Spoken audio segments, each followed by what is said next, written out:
Steve Dangle Podcast. Powered by Sports Interaction. Wanna bet? Steve P. The Steve Dangle Podcast. With your hosts, Steve Dangle, Adam Wilde, and Jesse Blake. Hi. Hi. How you feeling, man? Better. Bronchitis, huh? It's just the worst. So you had strep. Yeah. Now you have bronchitis. And before that, like food poisoning or Norwalk Mini, the remix. I don't know. You know what they say about Steve's been sick for And you guys- the entirety of winter. Yeah, I'm getting a lot of and you shit, guys have by the way. caught none of it. Well, it's because you're run down. Usually when I always find that when people are run down, they don't get anyone around them sick. It's because you're sick because you're run down. It's not you're sick because it's a particularly virulent stream. By the way, and that probably doesn't hold up to science. And I'm sure I'm going to get a whole bunch of germ people who are like, "Excuse me, You taught me how to you use don't a know puffer. anything." Yeah, so show That's them nice. how to use a puffer. Again? Yeah, Okay. Here, do it. So what do you do? Let's get crazy. Give it a good shake, So you give it a good shake and then you go. and you hold 6 seconds. 1, 2, 3, 4, 5, and 6. Exhale, and you do that twice. This is good shit. Do that twice. I do that whenever there's a cat in the room, which is every damn day. I was about to You say. live with a cat. I know. I take allergy pills and it's fine. Man, you must really like her. I wanted to start the show not with Steve's health, although it is amazing that you're here, and I'm getting a lot of shit from people who are like, "Hey, Adam, before Christmas, you were off for 6 days. What the hell was your problem?" And Steve showed up for every show. You're a maniac. No. Yeah. Every show. You have been. No, we canceled Thursday. I know, but you fought through, and you did Friday. Sure. Yeah, so what the hell? I know. What the hell? I just couldn't get off the damn couch. I think what it is I'm lazy and don't care. Why didn't you tough it out? Yeah. Yeah. Yeah, exactly. If there's anything we've learned from COVID, it's you should tough it out. Yeah. And Absolutely. definitely go to Tough work. it out. People should yell at you. Yes. And get really mad and say you're not a man. I think you shame them, and you definitely question masculinity for sure. Listen, that's the first thing you must go to. By the way, I wanted to play this because I think this is hilarious. Would Steve or Jesse have gotten this Jeopardy question correct? And it's a hard one, worth a lot of money. Okay. Is this like current Jeopardy? Yeah, but it's don't worry, they're not going to come for us and take it down. Okay. We're promoting their show. Okay. hope not. Here we go. Tonic. Jake? Ontario 8. The intra-province rivalry between the national capital's Ottawa Senators and these provincial capital NHLers comes to a fever of hate. Jake? Who are the Keep going. No. Okay. I was waiting for our answer. Yeah, would you have gotten what answer would you have given? I mean, he started with who are the which we already know is wrong. yes. What would you have said? Who are the Toronto Maple? That's right, Jesse. Flames? No. Yeah. Flames. One more time. Who are the These Flames? provincial capital NHLers Oh, dude. Boo. comes to a fever of hate. Jake? Who are the Flames? No. You stink. Does the next guy get it right? It cuts off there. No, I don't. That's where I. Oh, you you think don't I know. did any research beyond that? Come on, okay. come on. Saw the 14th. Anyway, I just wanted to start the show with that because I thought that was pretty funny. I want to know if they got it right. I do too. I desperately want to know if they got it right. What is an American being a hockey fan? What is the equivalent of that in Canada? Because like Americans, and like I'm not insulting you, it's a bit of a niche, I got it. right? What is it? NCAA football.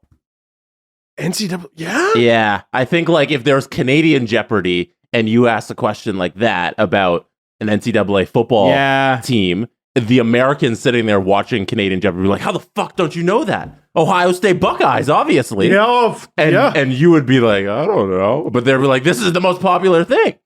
I was gonna say tennis, but tennis is too popular. No, tennis is international sport. Yeah, sure. exactly. It's Canadians- way too popular. Canadians care more about tennis than Americans, like per capita. Canada Better loves now. tennis. Better now. Much better now. Yes, now. Probably Because not. there's Canadians to watch. Exactly. It was like Stephen Ames. No, that's golf. Was it? No. Who was the guy? No, who's the guy that's always good at doubles? And he's like 40 now. Oh my god! You know what I'm talking about? Yes, I That was do. our only guy forever. I know. The guy who's the doubles guy.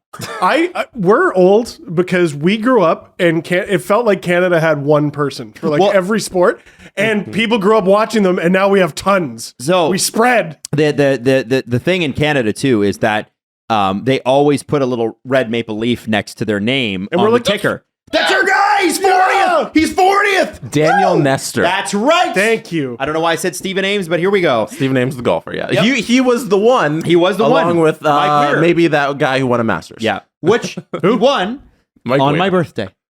I remember watching it on my birthday. He rode the simulator ride at the zoo. Are you going to tell the Mike Weir zoo story? No, I am not. Why not? Buy the book. No, tell it. Tell Every the time story. we bring up Mike Weir, you have to tell the No, Mike I do Weir not. zoo story. I absolutely do not. Why not? Under no circumstances. I let him on the Zoomobile, or no, the simulator ride once, and I played him the wrong ride, and he looked at me confused, and I winked at him like I was giving him a special treat, and so I put him on a second one for free. And then he What left. does putting him on the wrong ride mean? So the simulator ride, fuck. Now I'm just doing it. Do it. Do it. It's Do a it. good story. Do it. The simulator ride is this pod. You get in it, and it lifts up, and it shakes around to the movie that is playing inside of the pod. So like you can go on a safari, and a gorilla grabs a hood of your Jeep and shakes it around. Or you can go on a roller coaster and you do big nosedives and whoa, you go up the loop-de-loop. And I accidentally put him on the wrong one. What did you put him on? Did you put him on Safari, but it was actually underwater? I think because like the only one advertised, we did a very poor job of advertising what this ride could do. Everyone went on the Safari one, but the Safari one was not the best one, in my opinion. There was another one that it was like you got to. It was like a rip-off version of Andy's Room from Toy Story.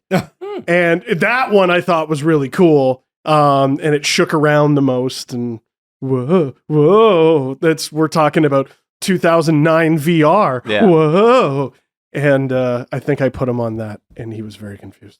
When Why Wonderland, am I on a toy ride at the zoo? When Wonderland was owned by Paramount back in the day, they used to have the SpongeBob ride. Yes. Do you remember that? Did you guys ever go on that one? No. Yes, I did. It's the same thing except in a movie theater. It was before that Days of Thunder, I which don't was a remember that. race. So originally it was a race car simulator, which was supposed to be the Tom Cruise movie, where he's a NASCAR driver.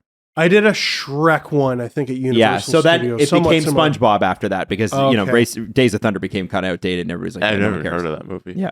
What was that from like the 90s? It was from the 80s? yeah. And it was a good movie. I mean, it's cheesy, right? It came out right after Top Gun, and I think that's where Tom Cruise and Nicole Kidman met. I'm pretty sure she was his love interest. Neat. Yeah. Anyway, Jesse, go ahead. Sorry. The SpongeBob ride was very good at Wonderland. It was the same concept as that. You sit in the chair and it does it on the screen. You're going through Bikini Bottom, and it's a lot of fun. Whoa. But Mike Weir did not enjoy it. No, he didn't. What did You he ruined say? Mike What did Weir's he say? day. He was very confused. I didn't ruin it. You ruined his day. It wasn't just him. It was kids. I don't know. His nephews, nieces. I don't know. You ruined all of their days. No, I didn't ruin all of their days. Anyways, That's so funny. read Steve's book. It's a good book. You should. And It is a also, good I book. stole $1 from Kyle Wellwood. And anyway. We got a lot to cover today, but I do want to jump into this first because the Leafs are playing their last game before the All-Star break tonight, which is usually the best game of the season. They definitely don't feel like they're going on vacation right after the game. I do not like complaining about the schedule because I think of if I were given the task of coming up with the NHL schedule, that gives me heart palpitations. Right. What is going on? Is everyone okay? Yeah, What do you mean? it's awful. Were there any games yesterday? There were 2 games yesterday. There were 2 games There yesterday. were 2 games on that? Sunday, 2 on Tuesday, and then 2 today. It's fucked up. What are you doing? Both games on Sunday started at the same time. They were both 5:00 starts. Like 5:30. And it sucks for everybody that, like, for the players that want to go on vacation. and take You're a break. making the schedule. Yeah. You cannot have the games start at the same time. Stagger it. And Stagger put your it by audience half an there. hour. So yesterday's games as well, all 7:00 starts. There was only 3 games yesterday. All 7:00 starts. Today there's only 2 games, both 7:30 starts. And it's Buffalo and Toronto and Boston. So it's the same area, same region. You could have staggered it a little. You know, the one thing I would say, the one thing that might be the case is that I know that when bands go into an arena like, say, Scotiabank Arena, if they stay on past 11, they pay a $50,000 fine. Okay. Because everybody who works there has to get paid for the next hour. But I understand the whole thing about stagger the starts of the games for sure. That's what I'm asking you to do. Yeah, like, why do we have 3 games on a random Tuesday that all start at the same time, then 2 games on a random Wednesday that both start at the same time, and then a Sunday where they both start at the same time? None of that made sense. It's a fantasy nightmare. Let's call it what it is. That's right. Because this is It's a double week. Yeah. Fantasy nightmare. I did want to say before we get into it, your former friends bet.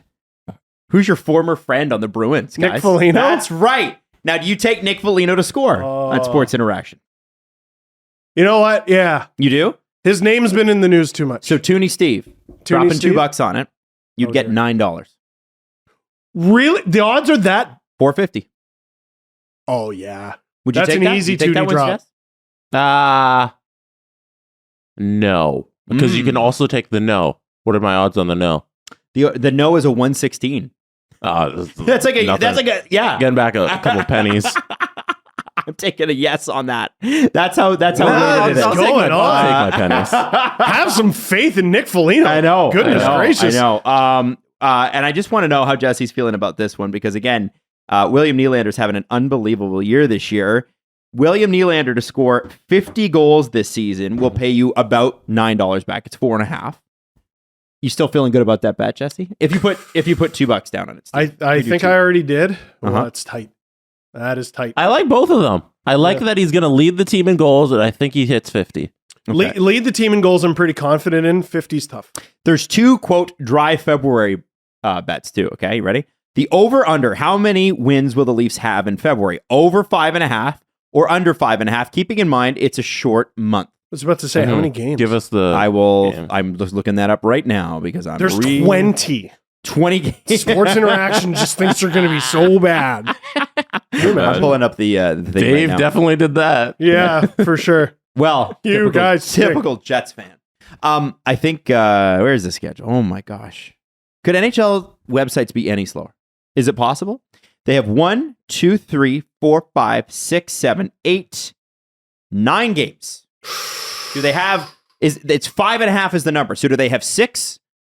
Essentially, 6 wins or more. So Can they do it? we know they're playing a lot of bad teams. Yep, they are. And I'll give you the teams. We got Boston, good team. Columbus, bad team. Chicago, Montreal, Chicago, Buffalo, Minnesota, and Seattle. So, like, most of the teams are non-playoff right now. But no Matthews for most of those games. That's right.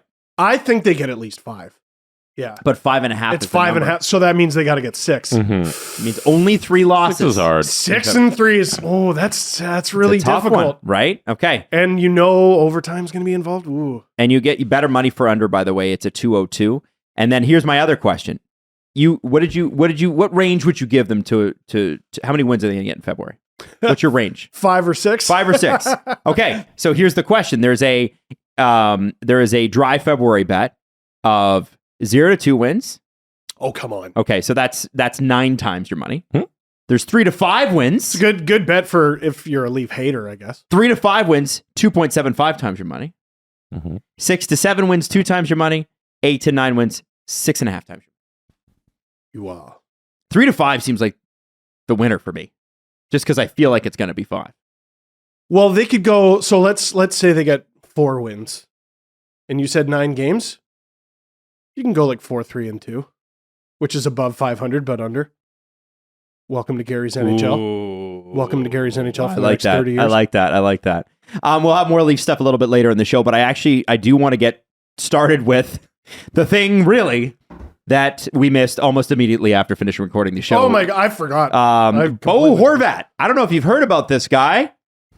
Traded to the New York Islanders. Anthony Beauvillier, Ati Ratu. Is it Ati? I called him Atu. Oh, that's how it's spelled, but I've seen Ati. I also saw him on Tim and Friends, and he pronounced it, and I was like, I still don't know. Atu Rati, excuse me. No, and a conditional. Ratu. It's definitely Ratu. It's Ratu. Is it a Ratu? I know that Even though because it's a of Nora Ratu, who was the goalie for Finland's women's team. Okay, we'll say Atu Ratu. And a conditional first-round pick in the 2023 draft. Now, we have a small group of half a dozen Finnish listeners who correct us on everything. And that's great. So this is your time to shine. I'm happy. From Scott Wheeler's scouting report on Ratu for Canucks fans, He may not become a star, but he's got pro tools, including size, quick hands, and a decently hard enough shot. Slowly but surely, he has learned to hang on to the puck when necessary and play quick when required. He's not smart enough to drive a line by himself or make plays when he's less involved, so line mates will factor into success. But on the whole, and with the right development, I believe he'll provide good value. But Scott had him ranked at number 52. The Islanders drafted him in the first round, and he's done okay in Bridgeport this year. But the Bo Horvat trade itself, for a lot of people, surprisingly, sometimes you see a win-win, sometimes you see a definite winner, definite loser. This time, a lot of people said it's a lose-lose. Lose-lose. I was about to say, but that should indicate that the trade is just about right, I think, because all the Canucks didn't get enough, and the Islanders gave. It's not even that the Islanders gave up too much; it's that it doesn't make sense for the Islanders to be in on Horvat. I think there's two reasons why they did it this early. Number one, they don't feel like being a wild card team. So forget being the top wild card. Because you don't want to play Boston. You don't want to play Boston. I think, and I sort of just threw this in to my video, but Hurricanes fans, I'd be a little insulted. I think the Islanders have their eye on the Hurricanes and they think they can take them because they've done it before. Oh, they want to play the Hurricanes in the playoffs. Oh. Yeah. I think they think it's a good matchup for them, potentially. And I think the Islanders like themselves in the playoffs. And if you're the Islanders, why wouldn't you? Just get there. Just get there. Yeah, I wouldn't fancy playing them. No. They'll smother you, and they've got a great goaltender. The rule books are different, and it will favor them. Now, Dom Lucian has the Islanders' chances of making the playoffs 14% before this trade, 19% now. Here's the problem. Bo Horvat scores a lot of goals. Yeah. They needed that. The Islanders rank 31st in the league in goals on the power play. Oof. So that's, that will help. But here's a lot of people threw this out there about the early work that Lou Lamoriello has done here, and I thought this was an interesting thing. Let's say it all goes off the rails like the 18-wheelers that we've seen with the Leafs. Well, couldn't you then trade Bo Horvat at the deadline? That is not a likely scenario. You know what? It's more likely than it ought to be. Right. So by making the trade early, you have all this runway to see whether or not it works. The trade deadline is March 3rd. It is February 1st. There's a lot of time, maybe not as many games as you would usually expect because of the All-Star break, but they have a lot of runway here. The Canucks retained 25% on Horvat. I didn't realize that. Oh. Yes, because it wasn't announced because the Islanders are a nightmare. But Friedge put it out there. So Lou said it in the conference call. Oh, that's how it thank got God. out. Yeah, Lou himself announced it. I'm glad he said that. Yeah. Thanks, Lou. So they retained 25%.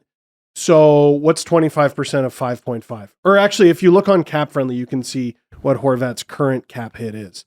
So if the Islanders were to flip Horvat, they can retain up to 50 of what's left. Yep. Jesse's looking for it right now. Waiting for the internet. Bo Horvat 4.125. So that is very interesting because Beauvillier was 4.15. 4.25, you said? 125. 4.125. So Horvat and Beauvillier are almost a wash Wow. in this deal, which is incredible. So you're retaining 50%. Don't make me do math, but that is essentially like a $2 million, ever so slightly above a $2 million Bo Horvat. Every team in the league can afford that. I think it's a scenario that's very, very highly unlikely. I think it's highly unlikely. As long as they're within a couple points of a playoff spot, Lou's not going to be like, okay, I'm pulling shoot on this. As much as we want this thing to happen, them double trading Bo Horvat's probably not happening. Well, because the Islanders likely cannot keep Bo Horvat then, or obviously they wouldn't be keeping him, they'd be trading him. But once he becomes a free agent, it's unlikely he would return.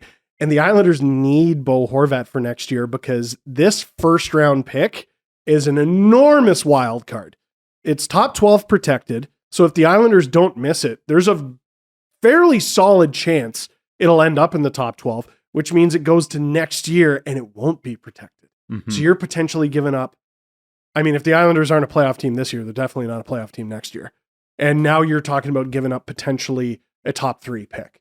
I think by the time, I don't know, mid-March, April rolls around, we see 8.5 times 8. Yeah, I for agree Bo with you. Horvat. I I think that's they're working likely. on the deal. They said they haven't had any negotiations. Bo Horvat said that's not for, like, I don't do that. I have my agents do that. There haven't been negotiations just yet, but they're working on it. And I think it's going to be like 8.5 times 8. Whatever Vancouver wasn't willing to get up to, he'll get that in the Island because they don't have this. This is exactly what they don't have and what they haven't had for years. So why not just lock it up? Someone in the Isles legal department is taking the contract they prepared last summer and scribbling out JT Miller and putting That's exactly or whoever else it was for. No, the cap room was always there. The player fit is there. Give him the contract. Have him sign through next year. You don't have the first round pick if you suck anyways. What I'm curious about Patrick Alvin was quite rosy in his summation of this trade. He said rosy to the point of, I do not believe they are his words. Right.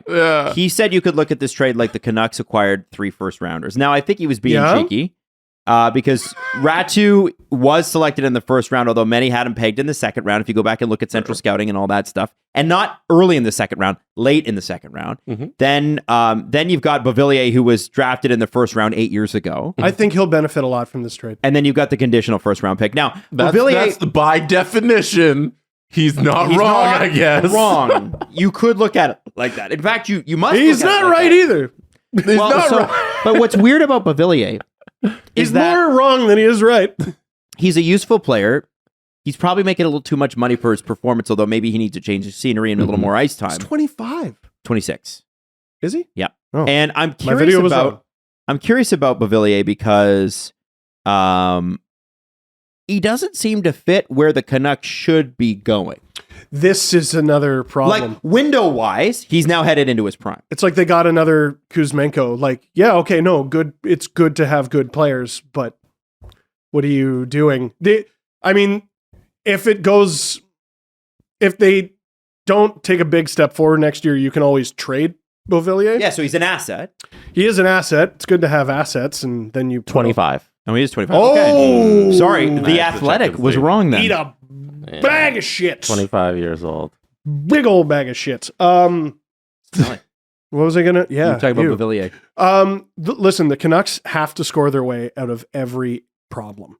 The Islanders are incapable of that, and I think Beauvillier is going to go to a team where he's going to put up a number of points in a contract year, which is a great position to be in. I mean, if his agent advocated for this, I actually think it's a very good move.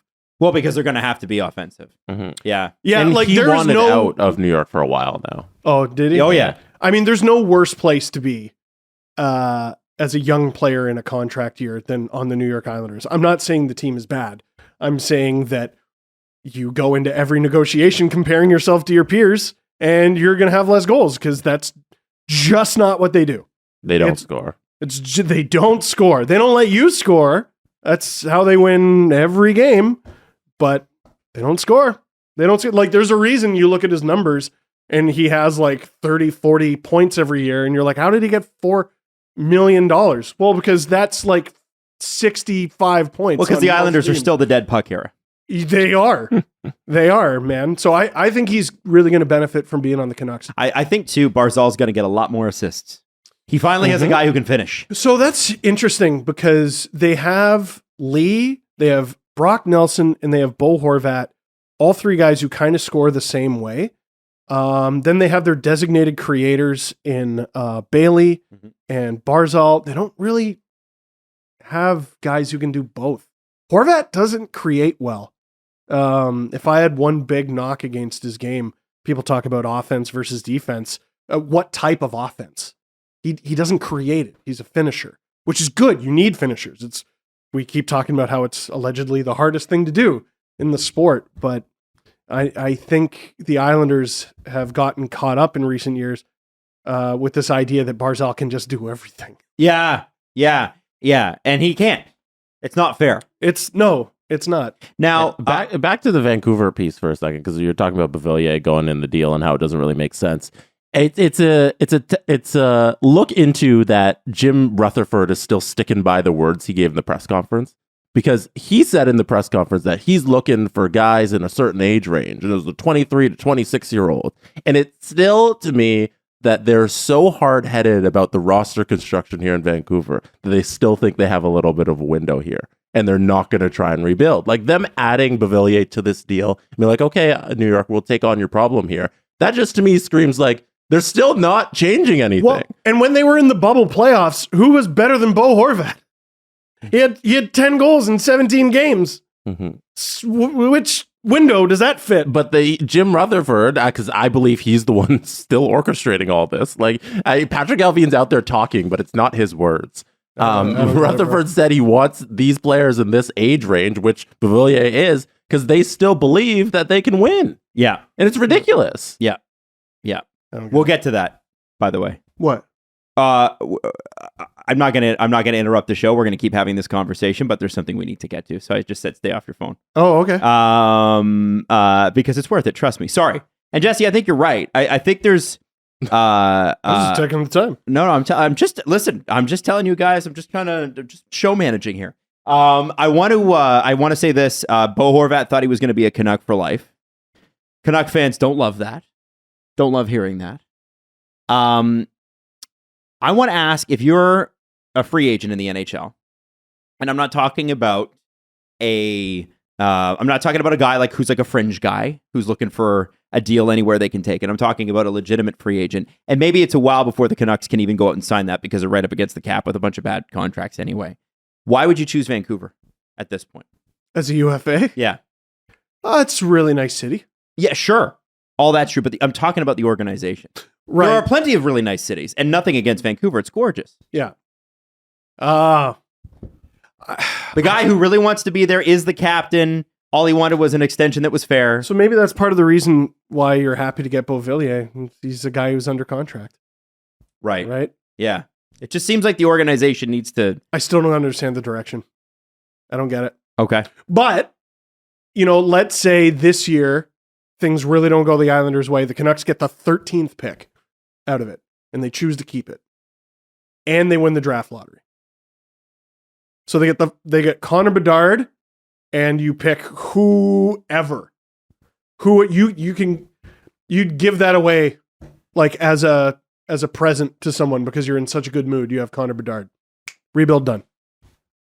Fair enough. Like, this is the thing. We talk about the Canucks have so much work to do and they got to do this. And I'm sorry, you get Connor Bedard. Literally anybody in this league gets Connor Bedard. Your rebuild's over. Bo Horvat will wear number 14 as a part of Lou Lamoriello's rules. He must have a smaller number. Gord Miller actually tweeted out a lot of Lou's rules.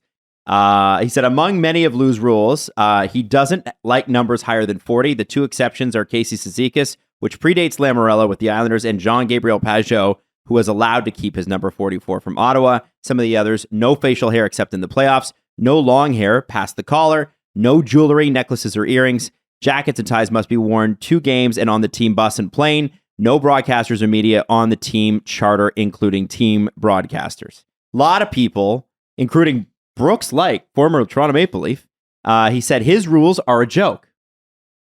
What do we think? Because he was Brooks he was a Marley. Yeah, he was Brooks wouldn't like Lou Lamoriello very much. No, or Mike Babcock. What do we think about Lou's rules in today's you should be able to express yourself society? I don't know. I've never had to live under them. I just don't see it as that big a deal. I think it's kind of corny, to be honest, but I don't know if it needs to be this big. I think it's a complete joke and completely outdated, and you should take into consideration why people do certain things. Because do you know why Bo Horvat wears the number he does? 53? No, I don't. This was way back when. 53 is taken. Yes, it was taken, and he had to take 14. But way back when, Elliot Friedman spoke to Horvat when he was drafted about why he wears number 53. The Canucks are not fans of high jersey numbers, so they considered asking Horvat to switch to a lower number. They changed their mind after learning from Horvat that he wears it in honor of friend Ian Jenkins.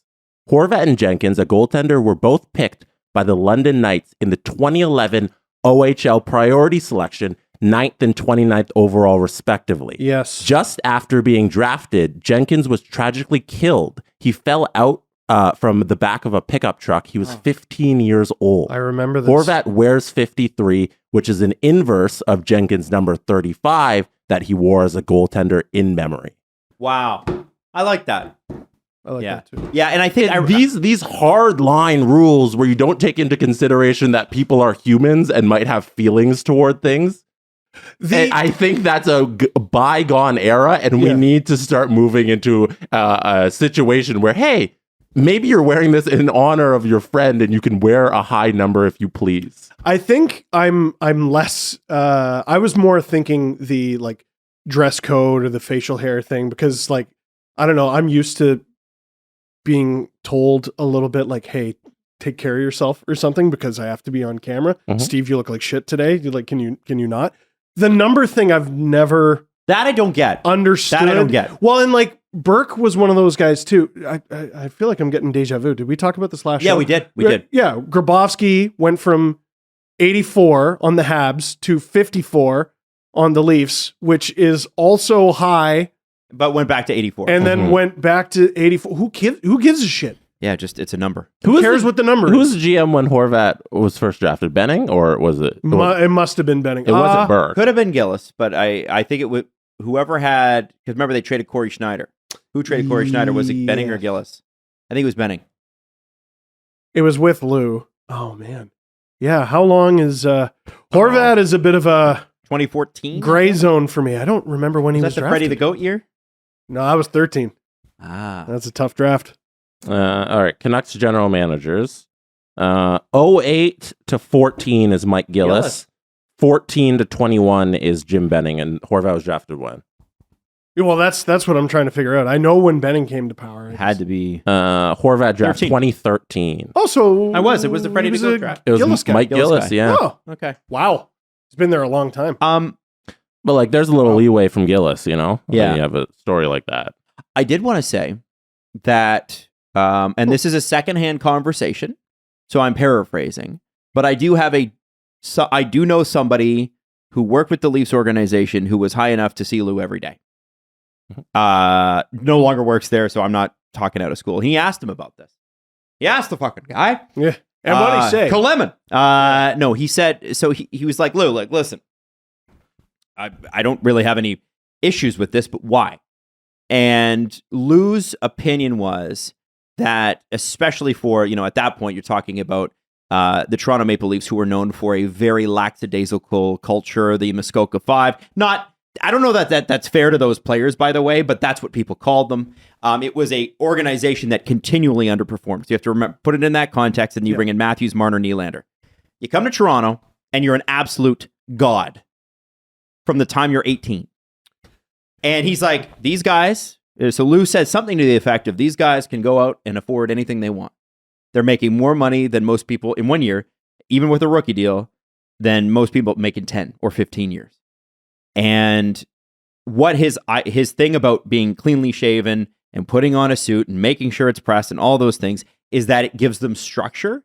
He essentially said I make them do it because it's hard, because it's a pain in the ass, because it's tedious. And he's trying, what is essentially his mantra on that part of it is routine and sticking to the things, that rules do matter, and that you have to, and that the whole team fucking hates it. So it bonds them. The whole team fucking hates having to shave every day. They hate it. Why do I don't want to wake up and shave? I'm 20 years old. Why would I want to do that? And that was the mantra. Now, whether or not that's right, I don't get the high numbers thing. That doesn't make any sense to me. I don't understand. But the shaving and I do think, is it CJ that tells this story? Do you guys remember the story about Lou Lamoriello and the Devils going bowling? No. Ron McLean. Is it the Ron McLean I believe story? on our show. On our show. Yeah. So yeah, the Ron McLean episode's a long time ago, but he talked about how, I guess, the Devils were going to go bowling.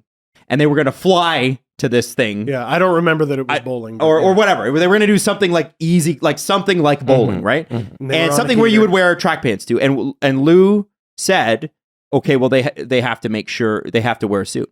And the head coach said, why? Like, they don't, That no, it's a team event. The issue is that not that they had to wear a suit to the event. It's we wear suits when we fly. Right. We wear suits when we travel. And if it's a team event, which it was, yes, you wear a suit. Yes. And so anyway, I guess the head coach goes, okay, so the plane lands, and who's waiting on the tarmac? Lou Lamoriello, to make sure they all wore their suits. You bet they did. Now, do you think that that's ridiculous? Sure. Do I think that that's ridiculous? Kinda. Yeah. I don't see the need for that anymore. It's ridiculous. No, the way you should be like, that's such a military mind way of thinking and getting people to do things. I think you should be, you should have those habits with things like showing up to practice on time and going through drills and that sort of on ice stuff that actually matters to your hockey game. And that off ice stuff, you should get people to like just be happy.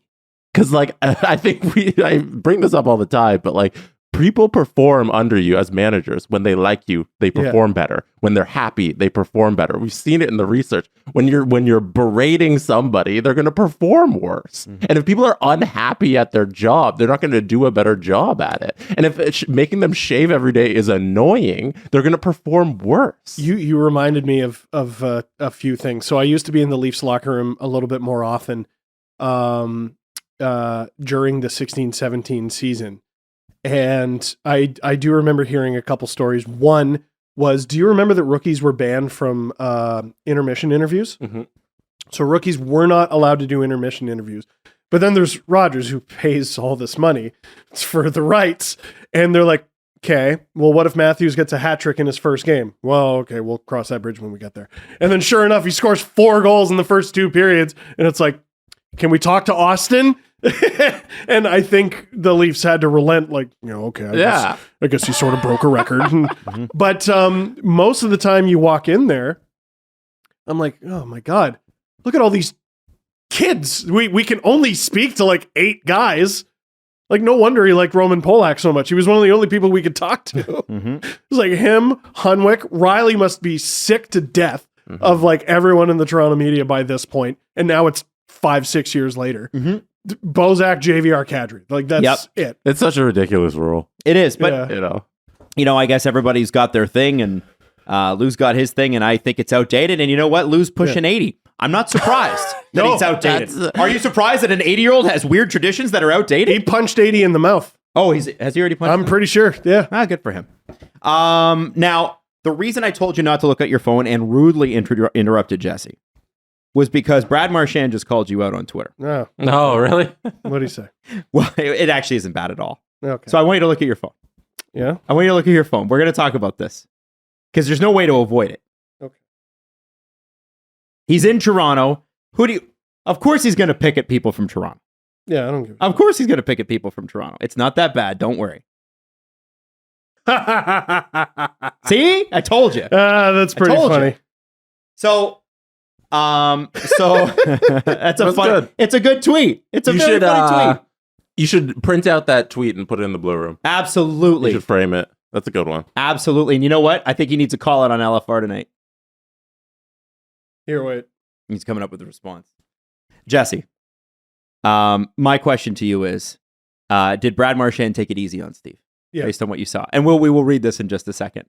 And I think he's just shitposting right now, which is what the NHL sort of needs. Somebody to tweet. This is a lot of fun. Yeah, this is good. This is cool. This all goes back to something that happened this morning at skate at the pregame early morning skate. There is a Leafs reporter, and Steve's going to catch us up on all of this. But there's a Leafs reporter who asked Brad Marchand about why he told Craig Morgan, who is the Coyotes reporter, to shut his pie hole. Jacob Stoller is his name. You can follow him on Twitter at JL Stoller. He's a writer and a podcaster for the Hockey News, and he's on his way up. He's very, very talented. Mm-hmm. Craig Morgan, by the way, to go even further back, was talking about the Trevor Zegras incident. Bingo. And he was saying that the report from the Coyotes and Stetcher was that Zegras said something, but it wasn't about Stetcher's dad. And then Brad Marchand responds to that. So shut your pie hole. And then we get to Jacob. So Jacob said, I asked Brad Marchand about this tweet after morning skate at Scotiabank Arena today. Holy shit. No wonder you told me not to look at my phone. I told you. It's exploding. Of course. Yeah. What inclined him to tweet that? Brad said, nothing. I read the tweet and that's what popped in my head, so I said it. And then Jacob wrote, weird, and then period. which to me is like, okay. So Brad Marchand directly reaches out to Jacob and says, I'm sorry you didn't like my answer, Jacob. Would you like me to say something different so you don't have something so stupid to hang your career on? Great reporting this AM. And I didn't like that. Why didn't you like that? I didn't like that because I know Jacob. I don't know him well. Mm-hmm. When did I meet him? I think in my head, Jacob is younger than he really is. Because I want to say, I think it was either the 2016 Marlies Calder Cup run or 2018. I think it was 2018 because it was a few years later. And he's this, bright-eyed and bushy-tailed, kid covering the team. And, he has all these questions and everything. And he's starting his career. And he's been here, there, and everywhere. I think he did some stuff for the Leafs Nation. I know he worked for, it was either Jets Nation or their SB Nation site. I'm not sure. I don't know. I just thought that was unnecessary. Okay. From Brad listen, chirps are chirps. It's fine. I've been anyway, fairly open about how I feel about Brad Marchand on this show. I think on the ice, he's a reprehensible human being. I think off the ice, he's a gem. He's a genuine gem. So I just thought that answer was he's kind of tearing down the guy's whole career before it's even had a chance to take off, and now he's working for the Hockey News. And maybe Jacob didn't need me to fight his battles for him, but I wanted to stick up for him because what the hell is that? So Brad responded to Steve and took this picture of Steve doing the at the camera and said, "Was that your mighty roar?" And it's a good chirp. Whatever. It is a good chirp. But I should sue him. I owe him that photo. My favorite response is, I've seen his cap friendly. Jacob's response to all of this is, what is happening right now? LOL. I don't know. I don't know. I kind of like it. Yeah. So I said I thought you of all people would have appreciated someone being the third man in. Come on. You should go get your media passing and get in the scrum. Yeah. Give all the Bruins bronchitis. No, oh yeah, that's true. That's wear a probably good. mask. Wear a mask. Yeah, I know. Get in the scrum, and then I get tripped Ask for him that. a question. You know what? Yeah. I kind of. You're not gonna do. By it. the way, playing Jesse, I got it. What do you mean? Surely he's playing tonight. Yeah, I don't know. No, What are you the talking few about? tweets that I saw, people were like, "Oh, he's on All-Star break and he's loving life," and I'm like, Oh "No, he's not. He has a game this evening." yeah. Right. Make it a quote. Did an automated quote for Brad Marchand. I just sent it to Jesse. If you can bring it up on the big board, Jesse.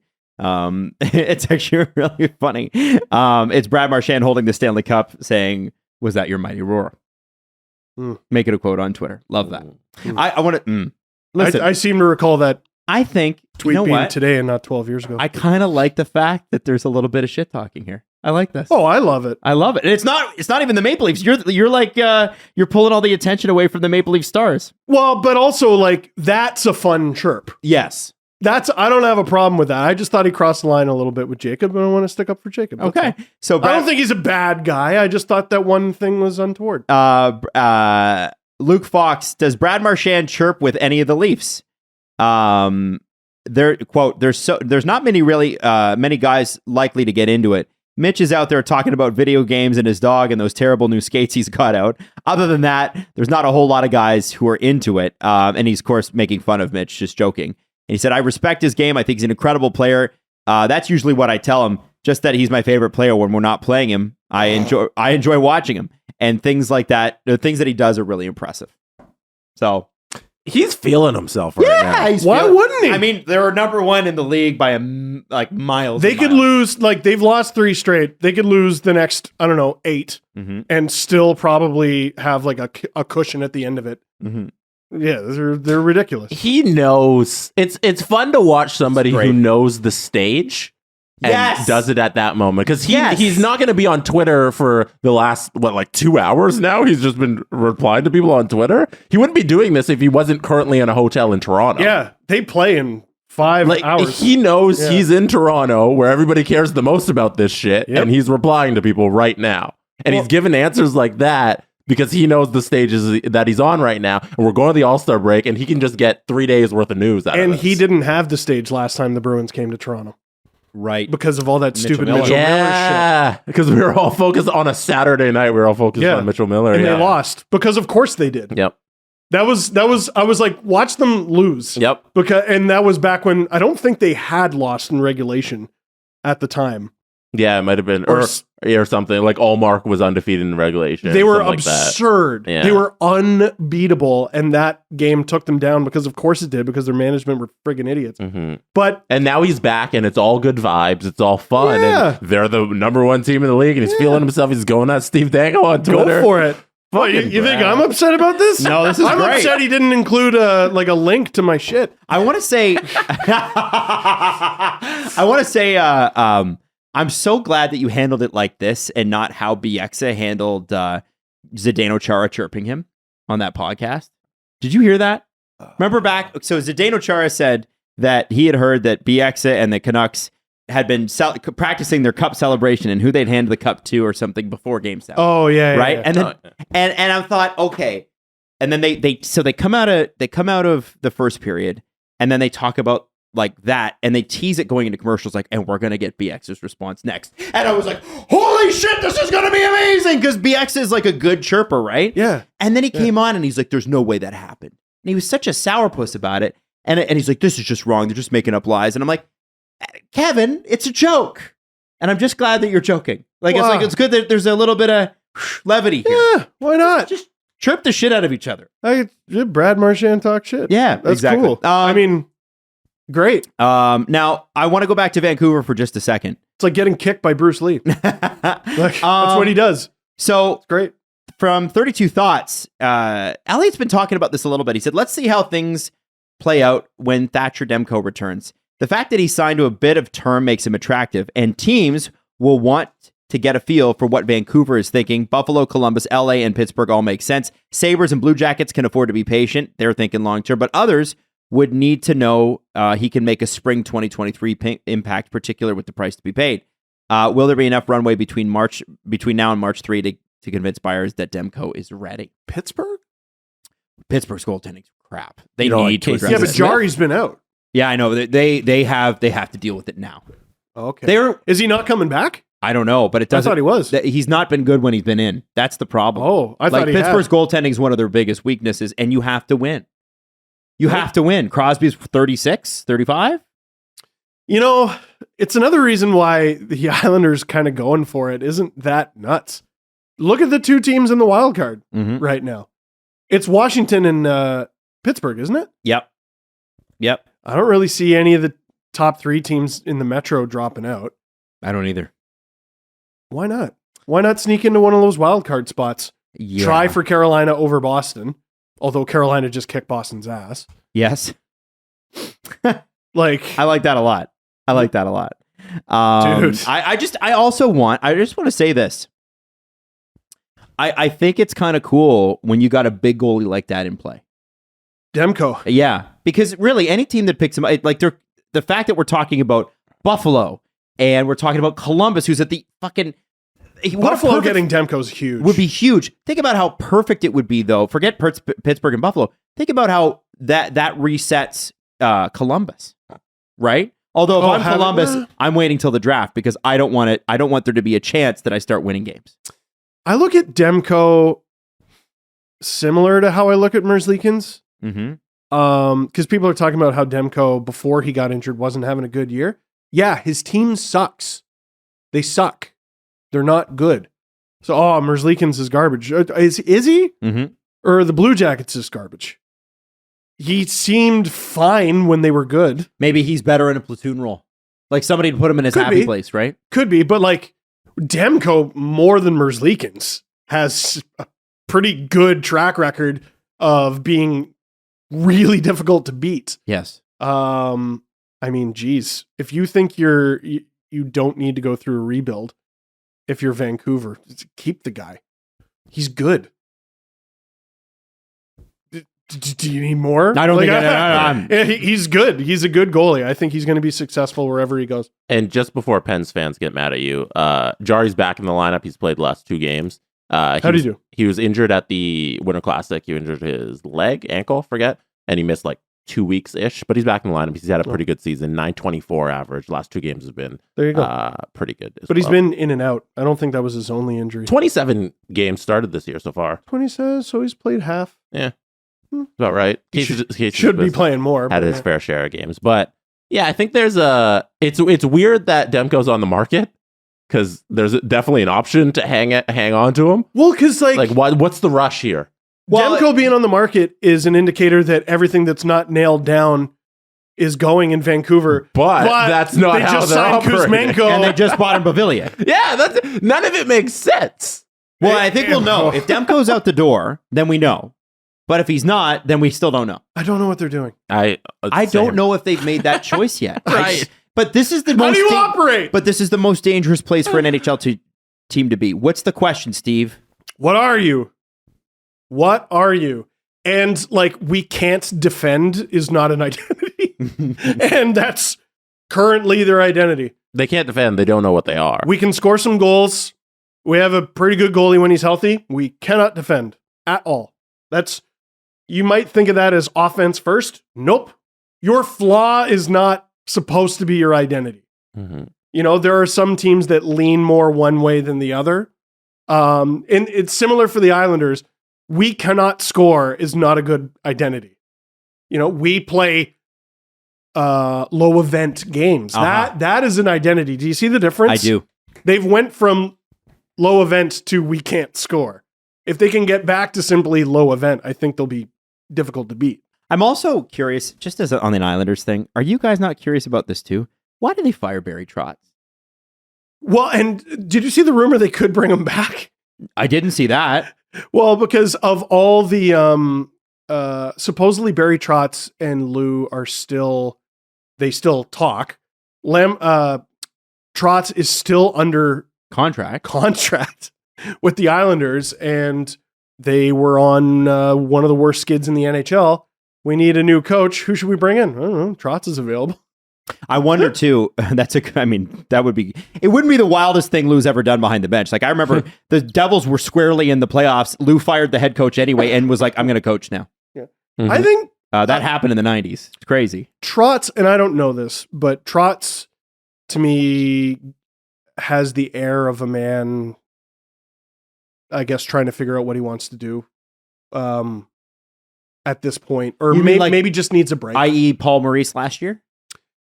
Like that kind of way? Not like mental health, because I want to say that's sort of what Maurice... That was part of it. Yeah, with Trotz, it's more like he can pick and choose what he wants to do with the rest of his time. Because he had the option to go to Winnipeg. Remember, we all thought all summer he was going to Winnipeg. Yeah. And he said, he didn't really want to. Like, if he wants to go into GMing, maybe he goes that route. He can just sit back and relax. He doesn't have a job right now because he didn't want one. And also doesn't need one. All right, but there are a million jobs if he wants one. If he wants one. You can call up anybody because it's the same 50 guys. Call up one of his buddies and he have a job tomorrow. He wouldn't be the first guy to take a 2-3 year hiatus from coaching and come back and he's fine. Oh, yeah.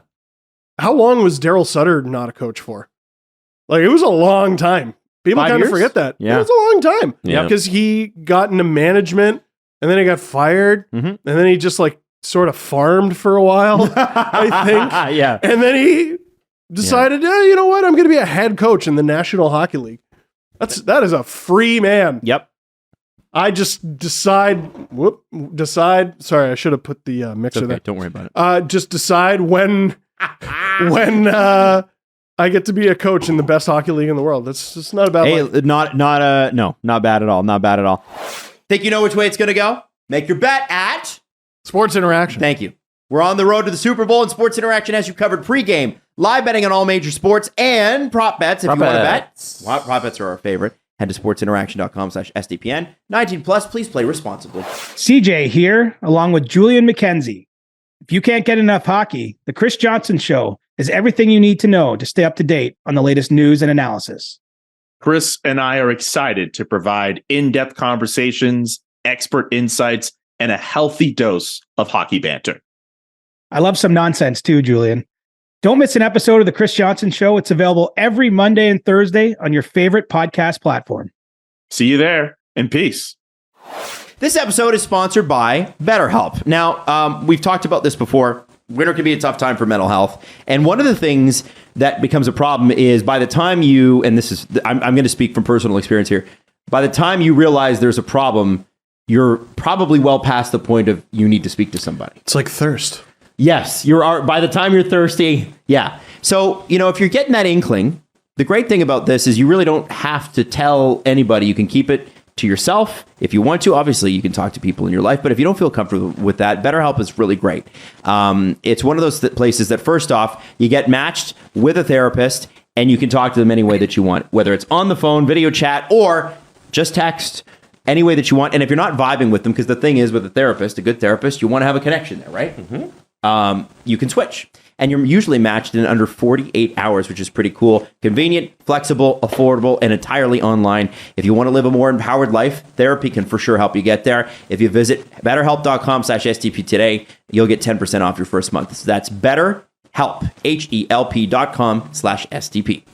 Switching back to the Toronto Maple Leafs, just in terms of trade deadline, this is the game before the All-Star break. And by the time you're listening to the show, the game will either have already happened second or period. with. Yeah, it'd be second period right now. So Marchand is going to score in the first minute, and my mentions are going to be hell. It's going to be great. Can't They're wait. probably already hell. I haven't looked. You should check and see if you put Minute Madness on that. You can bet, the first minute of the game. By the way, if you want to download the app for Sports Interaction, it's on the QR code here. Anthony Petrelli says the Leafs have 3 approaches that they could take. And I want to know which one you think is the most likely, okay? 3 approaches for what? For how the Leafs go into the trade deadline. Sorry, okay. I should have said that part. Now, these are the only 3 approaches for a playoff team.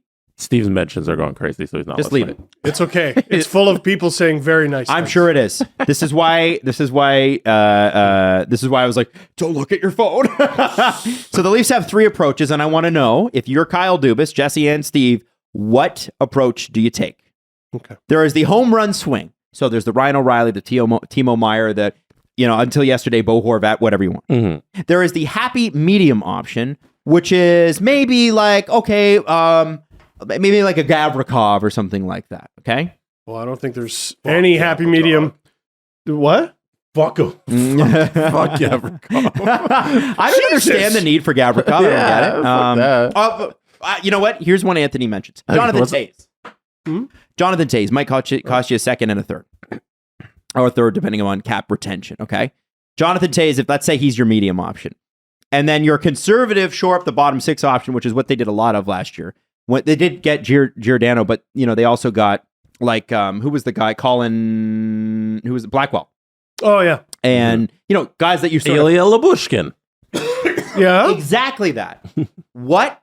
You know where the Leafs are, and you know they're a good team, and they're currently, I have the standings up here, 3rd in the conference. Holy shit, wow.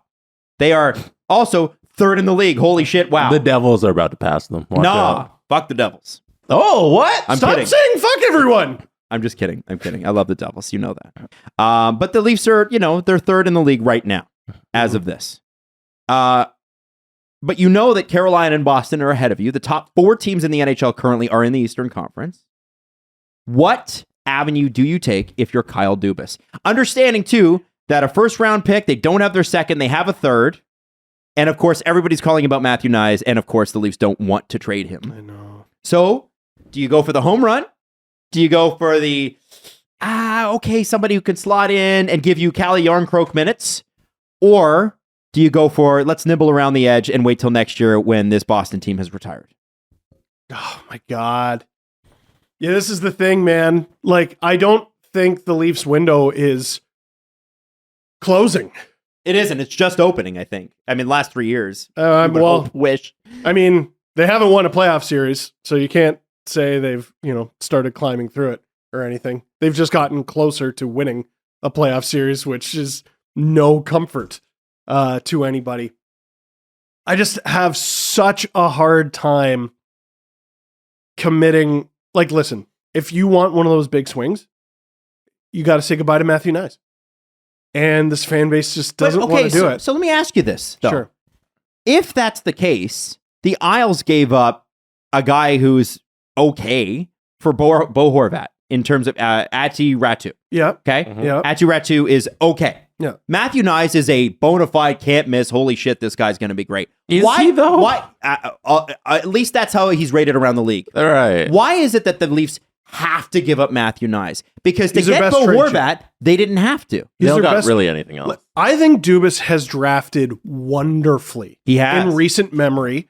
And it might be your instinct to, okay, because you've drafted so well, trade those guys.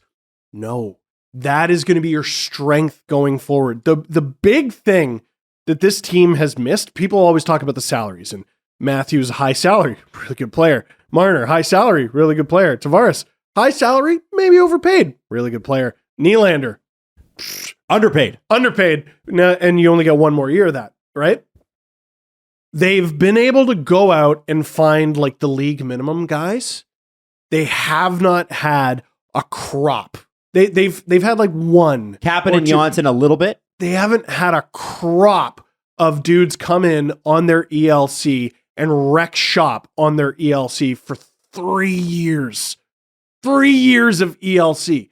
Imagine what this team could do with a crop coming in of, let's say Hirvonen comes in and he's able to replace a Kerfoot. Let's say Nyes comes in and he's able to fill one of the many holes you're going to have on left wing. Let's say Fraser Minton, who the team really likes, is able to come in. Look at what Pontus Holmberg's done. Look at what Pontus Holmberg has done. And Topi Niemela, all the goalies. Like all of a sudden, Leaf fans are starting to talk about, oh, they got Wool, they got Shelgren. There's at least 3 kids over in Europe. Like, and if you hit on one of them, it's going to look good. It's going to sound like the coward's way out. I'd be down to give up a draft pick. I think if you have so much confidence in how you draft players and you have so much confidence in the players that you've drafted, you keep them. You keep them and you keep the party going for years to come. This is why I'm not convinced that Matthew Nyes must be traded for them to make a big swing, though. That Vancouver trade proved it. I was trying to think of what the Leafs equivalent of the Horvat trade is, and I'm struggling with it, but it's probably the protected first, which is already not not as valuable as they'd the probably give you an Islanders. unprotected first because I don't think the Leafs are worried about that. Well, then what's it's their first round pick this year. Yeah, it doesn't matter. It's unprotected. So that's already better than what the Canucks gave or got. Yeah, but it probably doesn't end up that way. Yeah, it's not going to be as high as the Islanders pick. And then you're looking at, is Fraser Minton a decent comparable for Aati Ratu? Maybe. Second round pick. And then Beauvillier, like who is even a comparable Kerfoot, I guess. So you're giving up a first Minton and Kerfoot for what? Meyer, I guess? O'Reilly? I don't think that gets it done. I might be able to stomach that, but yeah, it probably doesn't get it done. If I'm any other team and you're the Leafs, you come to me and you give me your Islanders equivalent, the unpredictability of that first round pick for the Islanders is what I think is really appealing for me. If you're the Canucks, you have 2 jobs. If you're the Canucks, make that trade and hope for the Islanders' inevitable demise. Kerfoot's also 28, so he's 28. Yeah, so it's not a great comparable then. Mm-hmm. So like, who is it? Like, who do they have in the 25, 26 range? it would be Joey Anderson. Holmberg was 23. No. Like Marner's 25. That's what you're talking about. Engvall is 26. Engvall, maybe. I guess. Yeah. Engvall. There it is. 2.25. That's about right. Yeah. UFA at the end of the year. He's a useful player, man. Sure. Useful player. So, yeah. I mean, I'd rather retain Engvall and trade Kerfoot, but Kerfoot's on an expiring deal. I get it. I think, dude, the idea of, listen, I get it going into the playoffs this year. And I understand that blinding you because you can only focus on this year. They're going to be good this year. Like, they're going to give whoever they play a hard time, no matter what, unless everybody gets hurt, obviously. But what if you keep Nyes? What if you keep Minton? What if you keep, Niemela? What if you keep your goalies? We're forgetting Nick Robertson exists. Yep. and that's a big wild card because of injury. We just don't There's know. Rodion Amirov, who's a huge wild card because of illness. The Leafs have this really interesting crop that could prop them up for years. Prop them up and help them contend for years. Line mates and teammates of Austin Matthews and Mitch Marner for years. Or you blow it all out the window and you try to do it again. Are you shortchanging Matthews and Marner in their prime and Tavares at the end of his prime by not going out and spending like that? That is a decent argument. Yeah. And I will stick to it. Because of the Horvat trade, I'm now not convinced they're going to have to trade Matthew Knies. But we do know that for the first round pick, which they're not thrilled about trading either because they don't have a second round pick, will have to go. And then one of the guys you mentioned outside of Knies. Yeah, you better trade that first round pick. It doesn't make sense. That you should always trade that. The way you're looking at it, Steve, is you can always say that though. You could always say, if the next guys come up, the window could keep going. No, you have a reason to say it. You do. You have a reason to say it. Eventually, like every year has got to be the year. Every year has to be the year to win the cup. You have Austin Matthews, Mitch Marner, William Nylander, and John Tavares. How can you not go for it every single year? Fuck. How you would sacrifice one of those years and say, you know what? Let's not fully go for it right now and try and do it next year. And then next year you can be like, okay, let's not fully go for it right now. You sound like Ken Holland. Oh no! Well, I don't want to do that. Connor McDavid every year is the year, except for if you're Ken Holland. Yes. Well, it wasn't really. This is that Family Guy bit now. I want to go to war. I was the first one who wanted to go to war. I also don't. I was the first one who wanted to trade Knies. I don't think any deal that they want to get done will require Matthew Knies in the end. Like I think people are a little hysteria. There's a little bit of hysteria over. Oh, we're gonna lose Matthew Knies when no deal is probably going to require Matthew Knies. I think he can make the team now. Yeah, so, and I think that's what they're planning. So I agree with you, Adam, that it's probably not going to end up being that. But you need to send out your first round pick. You need to send out maybe your B-level prospect to just add a center. I'm not terribly worried about picks just because they have no value unless you do well with them. Right, and at best, a 26 overall pick or whatever it would be is going to develop and be in the league in like 2-3 years. And he's just going to trade down anyway. Yeah, that's true. So he is just going to trade it down. You don't need that. You need an asset now, so it doesn't really matter. So I want to say this. I want to ask you guys this because you guys called me out on some shit on Monday about Jonathan Toews. And I was like, I don't know about Toews. I don't know about Toews. Wrong about Toews. He's got the highest face-off winning percentage in the league right now. To the Leafs? Yeah. No. And I wonder, listen, I did a little more research. If it's between Ryan O'Reilly and Jonathan Toews, I want Jonathan Toews. Really? And I'll say... I'm surprised by that. I like the face-offs. Remember, Jonathan Toews, when he was leading the Blackhawks to a cup, had to be the number one center. Yes. Can you imagine what he alleviates for the Leafs? If he takes over for David Kampf? If he takes over for David Kampf, and David Kampf's your fourth-line center. That is a pretty spectacular middle. And it allows Matthews to be more of Matthews. Tavares is already defensively responsible. Matthews is too. But when you have a defensive zone face-off, and it's the end of the game, and it's Tampa Bay, or it's Boston, and it's Game 7, you can send out... So what can't Ryan O'Reilly do? Why couldn't Ryan O'Reilly do the same thing? I like the guy's coming off a broken foot. Toews is having a good year on a shit team. I'm just... The only thing... I don't have a problem with Ryan O'Reilly. I think he's spectacular in the playoffs, spectacular in the regular season, hard-nosed, tough. I think he'd be amazing here. We would love him as a Leaf. Tell you what, but a recent injury like that scares me. Yeah. That's the only thing I'm going to say. I get broken foot. Who's broken a foot? You guys ever broken a bone? Yeah, in my face.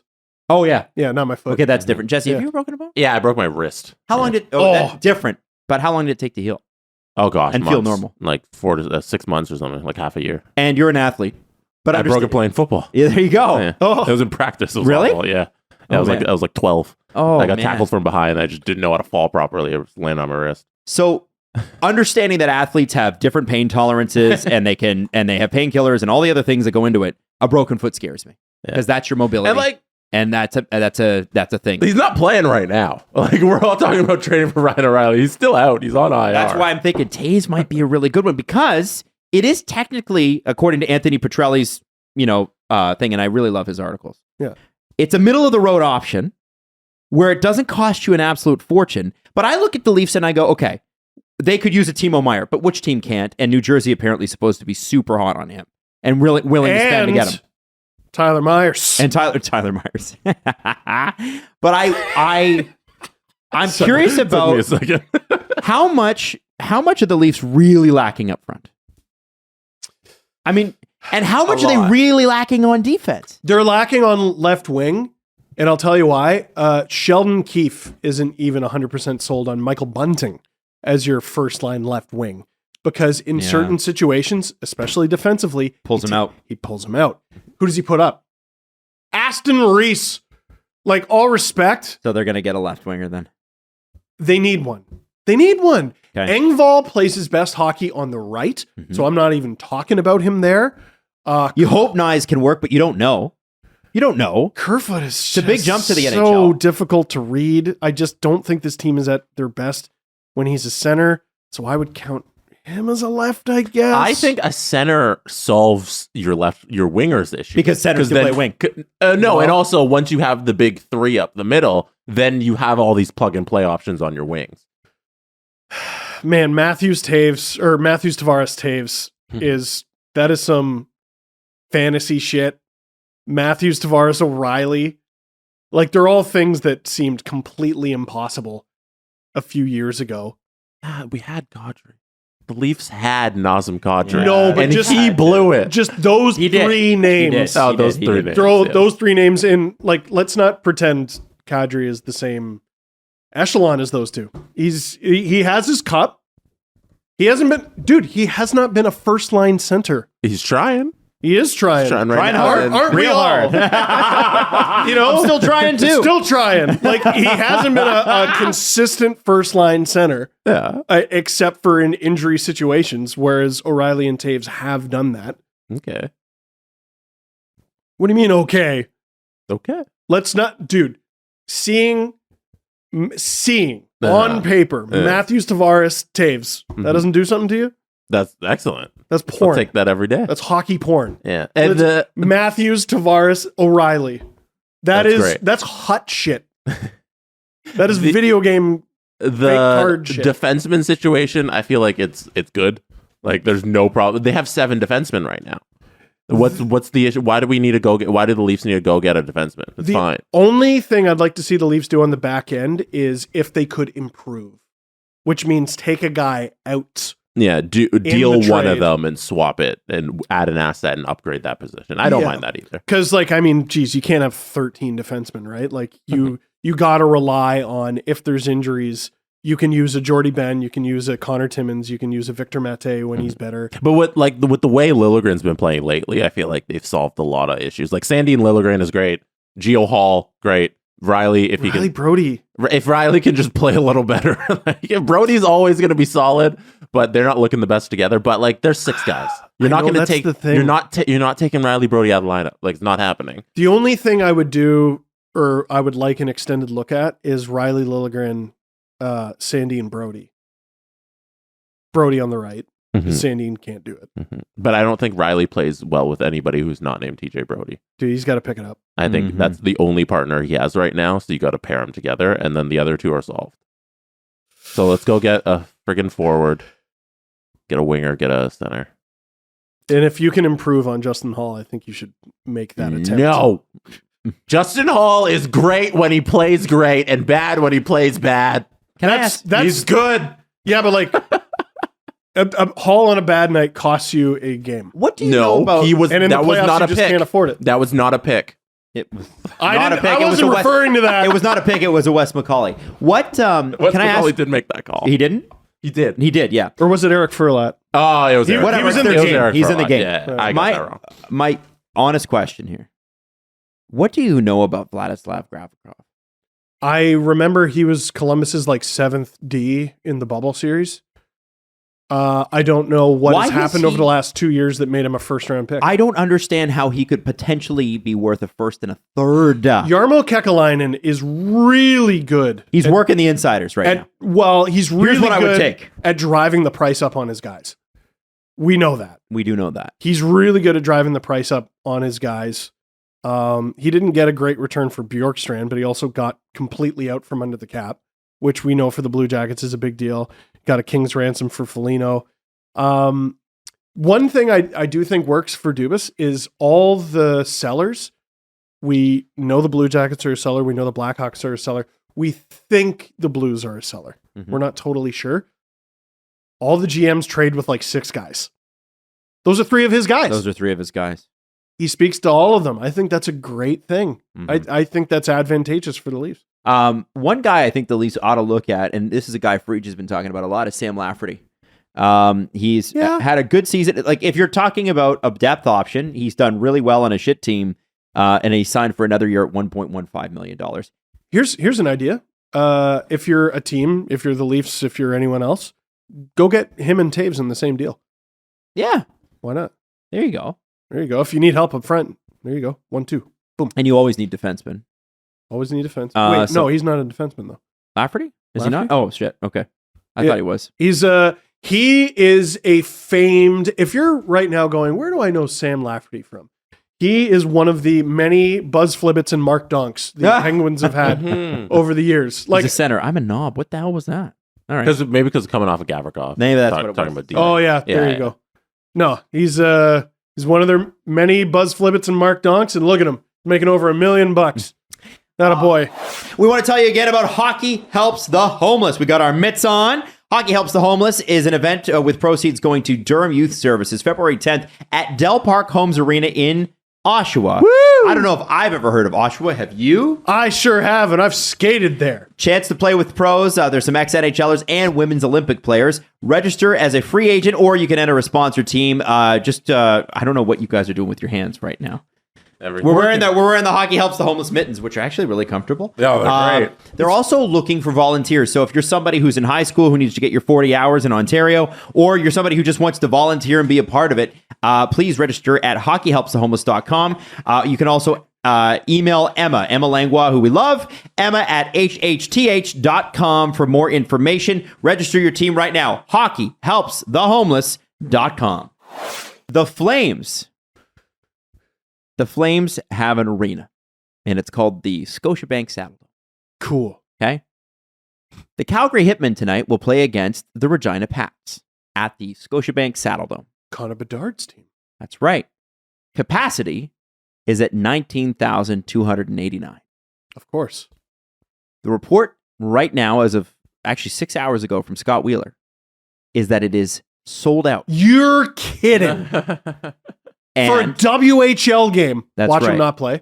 Ryan Pike, who is a reporter at Flames Nation, also talks a lot on Sportsnet's 960, really great guy and a great reporter. He retweeted Scott and said the Flames have only had 3 sellouts this season. Like the big club. The big club. Holy shit. But you know what? If you live in Regina, or you can attend a WHL game when the Pats come to town, you go. Wow. You go. You must go. That's wild. Now, it's much more affordable to go to a WHL game than it is an NHL game. Dude, it's difficult to convince 19,000 people. Just let's say the tickets are $20. You're convincing 19,000 people to spend $20 on one thing. That's extraordinarily difficult to do. And it's like probably more than that because food and parking and looks like the tickets were $16 to $31. So $16. So let's say 20, I had it about 21 is the average times 19,500 equals it's $425,000, something like that. These kids make like $250 per diem.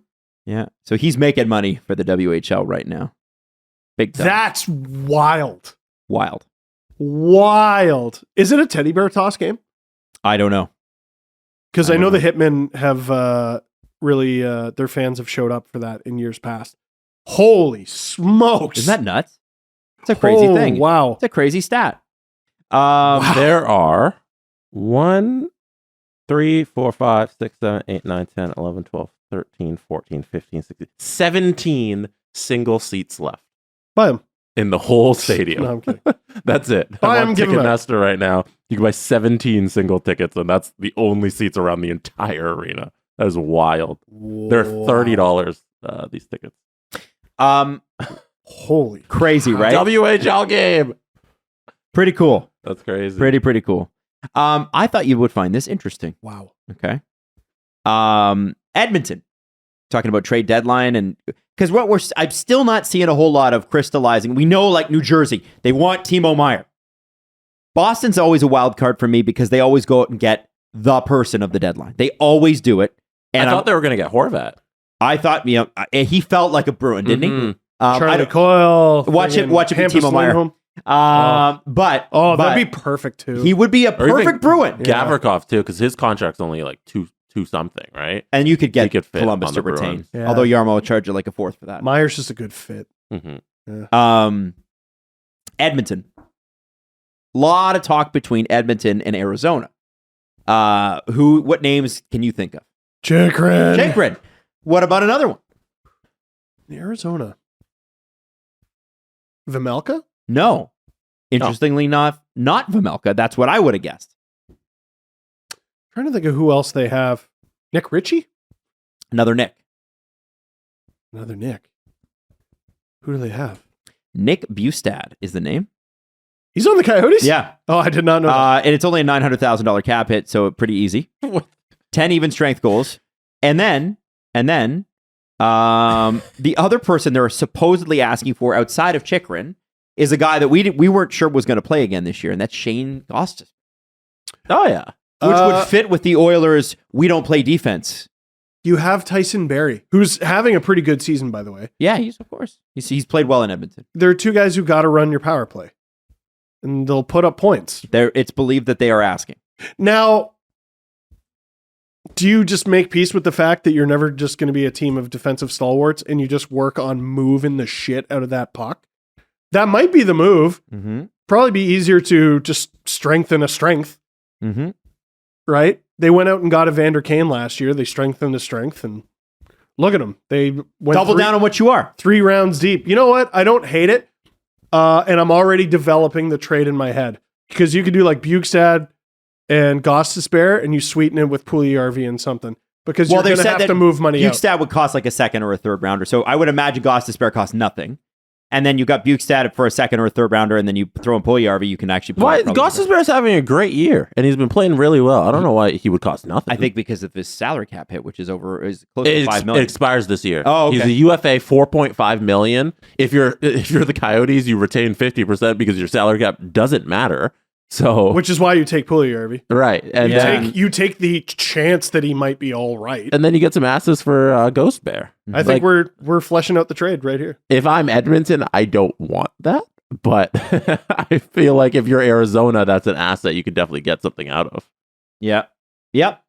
Now, I want to switch to the business side for a second here. And I know there's a lot to cover. There's a lot going on. Expect the shows to be a bit longer because it's trade deadline and All-Star and all this shit. A couple more things that we have to hit before I have Drake write a song about Steve. And that is a real thing we're getting to. Commissioner Gary Bettman is expected to address in his media address Saturday something about Bally/Diamond Sports potential bankruptcy. If you haven't heard about this, the NHL, the NBA, and MLB are all affected by this. Bally, which used to be Fox Sports, apparently holds $55 billion in sports media rights and is prepared to skip a $140 million interest payment next month. And the big question will be, prepared. And I'm quoting from... I'm prepared to do that too. Yeah, well, that's where you start to get into bankruptcy, right? Yeah, so in 2020, Disney bought Fox, or previously that, Disney bought Fox, and a part of the Disney purchase of Fox was that Fox would sell off all of their sports channels, so all of the Fox Sports channels. And Bally, who wanted to get into the rights business, bought up all of these TV stations. And I believe Bally's like the gym Bally, right? Is it not? The betting thing. Oh, they're the bet. Oh, the betting company. Okay. Company, yeah. Well, the question is, according to Freach, where does that take us? Bally's broadcasts Anaheim, Arizona, Carolina, Columbus, Dallas, Detroit, Florida, LA, Minnesota, Nashville, St. Louis, and Tampa Bay. A lot of unanswered questions. The first of them being St. Clair Broadcasting is the owner. Will St. Clair try to cut back payments or cut contracts outright under bankruptcy? If so, what could that mean for payments to teams as an extension of that? What can that mean to the salary cap? Bally's owned by St. Clair? Yeah, and St. Clair has got its own things. But here's the problem. If you're looking at NBA, MLB, and NHL, and you have to cut rights, who are you cutting? You're cutting the NHL because the NHL has not made itself the sport that the other two have. And viewership is down.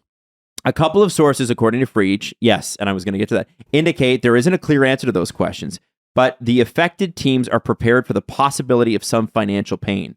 We all knew that the cord cutting would push teams closer to streaming plans. We're moving closer to that, but the worry has always been if streaming your own content will make rights-free money. MLB in particular did big business off the regional television model because it's a big summer sport, and there aren't a lot of sports in the summer.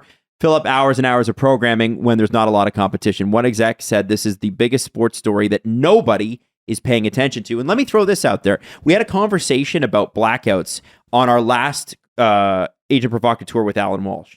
And Alan comes right out and says, as you would imagine he does, because he doesn't really mince words, Jesse, he talks about the fact that the NHL has been held back by this we have to have regional games and we have to have blackouts. People were complaining about it at the Kingston get-together because they're like... They can't watch the Leafs in Kingston. Yeah, because they're halfway between Toronto and Ottawa, so they're stuck in this weird gray zone. And sometimes they can't watch Sens. They can't watch Sens. Or Canadians games. Yeah. And what's crazy about it is you look at the MLS, and the MLS is, well, I don't know, Sport 11 in North America. But what they did that was really smart is they said, we're going to Apple TV.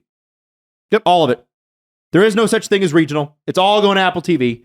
And Apple can sell ads against it. But you have to have a subscription to Apple TV and you watch. And you look at what Amazon has done with Thursday Night Football. And given Amazon got the shittiest games this year, all the Thursday night games sucked. But this is where the NHL is going to go because they're going to have to. Regional sports on cable doesn't work anymore because it's so expensive to run. And the reality of the situation is it limits your audience. Just make it easy. Just make them all national. Just make it easy. Just make them all national games. That's all you need to do. But the NHL won't do that because they insist on selling A package and B package and then regional. How about no package? How about I just don't watch? Well, and that's... so don't make it difficult for people. That's what is the problem is now that... Good Lord. Apparently, depending upon who you ask, the ratings are down in some markets, a lot of markets. 22%. Yeah. I was going to say 5 to 10. And then, some of the more aggressive... 22%. And that's because people don't have cable anymore. Mm-hmm. And it's not like those people aren't still watching. This is the important part. What do? Arr, matey, you sail the 7 seas. And you know what? Ratings don't account for that because you're literally ripping off the stream. I don't blame you. But it's one of those things I do. But the reality of the situation is... For legal purposes, when I the, do. When the apps you're supposed to watch on don't work, when you're supposed to have... some of these... don't even offer an online stream. Can you imagine a market like Tampa going into the playoffs and they don't have St. Clair hosting their games? Where do you watch? Like the team that's been to the finals 3 years in a row. What are you going to do? Where do you watch the thing? Well, I'm sure the NHL will call TNT and they'll call Turner, they'll call ESPN, and they'll be like, hey, can you guys pick up these games? And they'll do it. But it's one of those things where we should not be in this position in 2023. At a certain point, this is going all streaming. It has to. A lot of this onus has got to be on Bally Sports, too, for completely misjudging the market here, because they overpaid for all of those Fox Sports stations, and then they couldn't recoup the money because their business model grew outdated from 2020 to 2023 in this little small window we got here. Their entire business blew up, and all they did was burn cash. I saw this coming in 2008. Yeah, they're the sports rights fees that they had to pay back to these teams to own the rights into these organizations. They're so far through the roof that they could never make money back, and that's why they're bankrupt. This was always the obvious evolution of things, and people fought against it tooth and nail for years, and no matter how hard you fight against change, here it is, and you're completely unprepared because you've been fighting it this entire time instead of embracing it. I got no sympathy for these companies. I feel terrible for their workers who are all going to get laid off. Or for the fans that can't watch their own damn team. Can't watch a fucking game.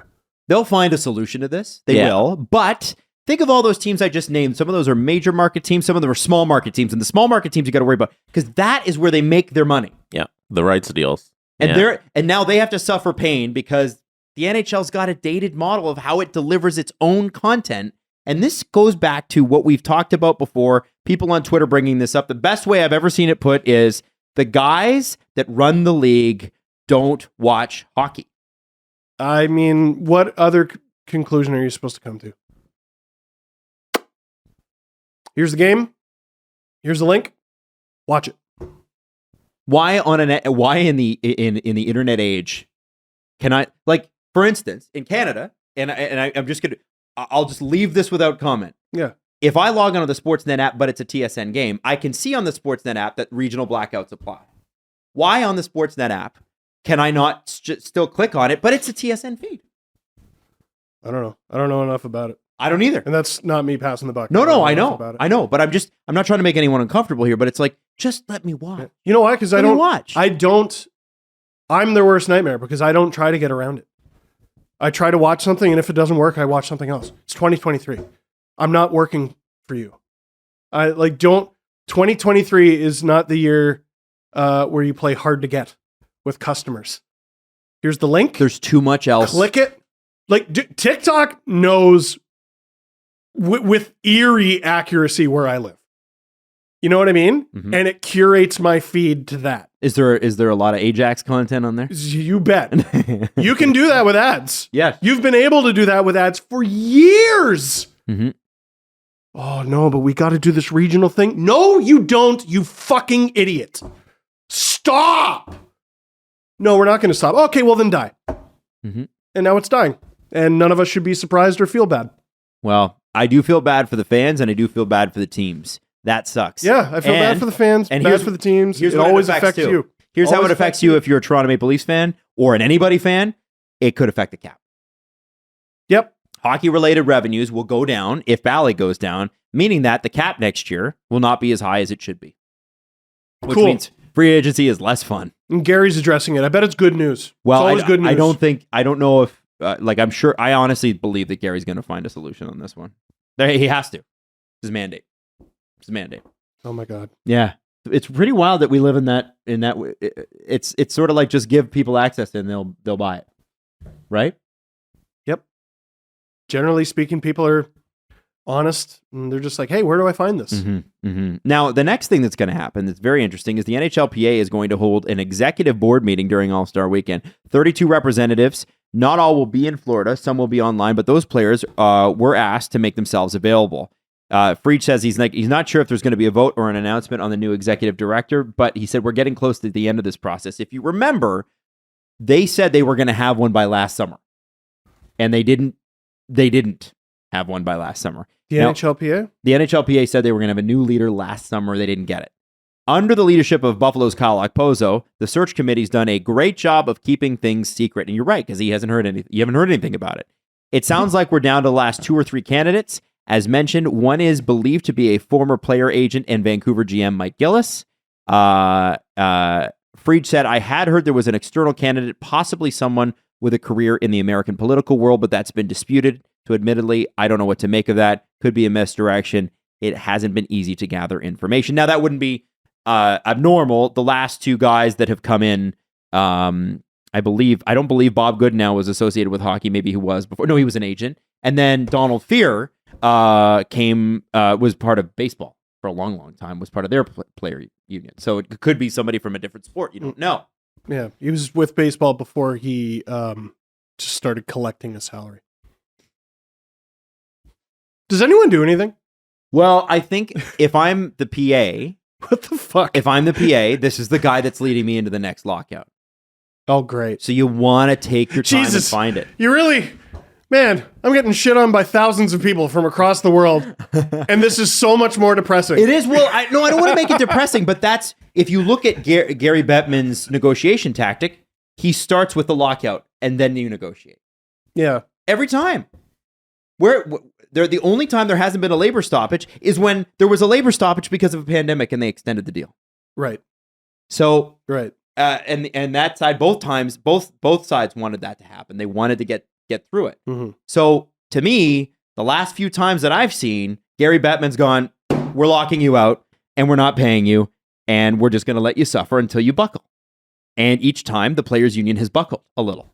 So this time I feel like smartly they're taking their time and they're going to figure this out. And hopefully they select somebody who's strong and a little more vocal, because after Kyle Beach, I have not seen or heard from Don Fear. You didn't really hear from him during. No, except for the fact that he had to be heard from because people were like, why didn't you do more? So, okay. What you're giving is optimism. I think so. I think we ought to be optimistic. It sounds like they're close to a candidate. Maybe. It'd be difficult for that candidate to be worse than the current guy. They'll try, I bet. But it'll be difficult. Maybe it'll be better for the players. It'll be better for the fans. And maybe, just maybe, we'll avoid another lockout. I like that, Adam. I'm hoping so. Sure got a business plan tied to it. Am I right? Holy shit. Yeah. Red Dead PN. Yeah, absolutely. Jesse, I sent you something that is extremely stupid.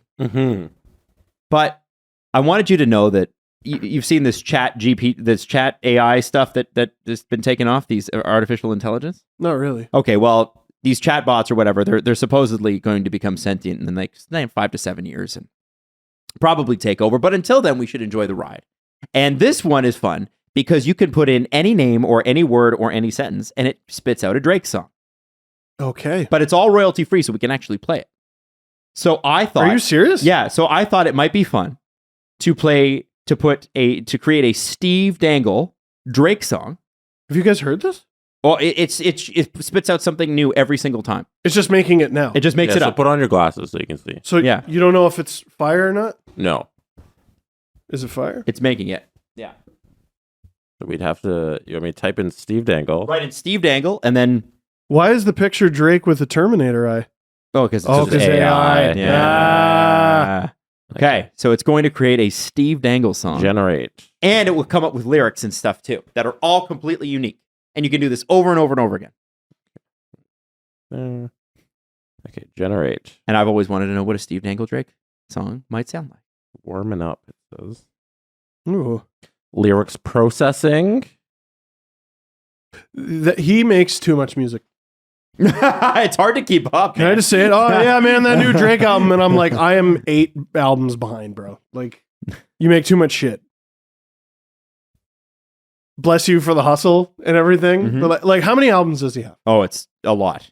I asked, Is it 30? I remember asking Jax, my co-host on the morning show, like, you went to a Drake concert. How did he get all his hits in? And she said he had to play montages of them. Like, he had to go from song to song to song, like a minute at a time. That's wild. Yes. Wild. Yes. Like, you can go to a Step concert. Dangle in the house. Your hockey dude. Your cry screams when he talk. They can't get enough. He's the man of the hour. Living his best life. Your Step Dangle. He's gonna sit and dance for the fans tonight. That's it? No, That's it. It only does like 30 seconds. Step I need Dangle more. in the house. Oh. Your hockey dude. That's his Your cry face. screams when he talk. They can't get enough. He's the man of the hour. Living his best life. Your Step Dangle. Steph. He's gonna sit and dance for the fans tonight. Step Dangle in the house. Your hockey dude. Your cry screams when he talk. Screams when he talks. They can't get enough. He's the man of the hour. Living his best life. This is just Your the Step 2023 Dangle. version of that He's gonna bass. sit and Where you dance push the for button. fans Yeah. tonight. Step Dangle in the house. Your hockey dude. Your cry screams when he talk. Should we make a Jesse Blake song? They can't get enough. He's the man of the. All right, let's try out on one. No, let's do a Jesse Blake. No. How long is this episode, bro? We're an hour 50. Whatever, you're not going No home. way. You're an hour. You're not going home anyway. That's true. You're going to Leaf game tonight. So. I'm not going. He's not going. Oh, you're not going to Leaf game? Where are you going tonight? I'm going place. Oh, you're going to place. Yeah. I It's a think you're going to secret Leaf place. game for some reason. Okay. Oh. All right. Let's do a Jesse Blake, or is it me? It's processing. It takes a little bit to process. By the way, I like the. that was good.